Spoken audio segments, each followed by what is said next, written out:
Bangladesh, India, Pakistan, Sri Lanka, আসলে এই কন্টিনেন্টের মানুষের গায়ের কালারটা কিন্তু একটু ব্রাউন টোনের হয়ে থাকে।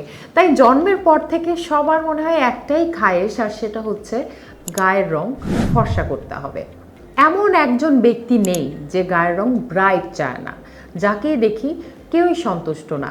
আসলে নিজেকে ভালোবাসতে হবে, নিজেকে গ্রহণ করতে হবে। তারপরও কথা হচ্ছে ব্রাইটেনিংয়ের জন্য আমরা সবাই ক্রেজি। সো আপনি চাইলে কিন্তু গ্লুটাথিয়ন সাপ্লিমেন্ট খেতে পারেন, কিন্তু তার আগে অবশ্যই ডক্টরের পরামর্শ নেবেন। আর কিছু প্রোডাক্ট ইউজ করতে পারেন, স্ক্রিনে দেখতে পাচ্ছেন এই প্রোডাক্টগুলো। কিন্তু আপনি যদি পার্মানেন্টভাবে স্থায়ীভাবে আপনার গায়ের রং উজ্জ্বল করতে চান, সেক্ষেত্রে কিন্তু নিতে হবে আইভি গ্লুটাথিয়ন ড্রিপ।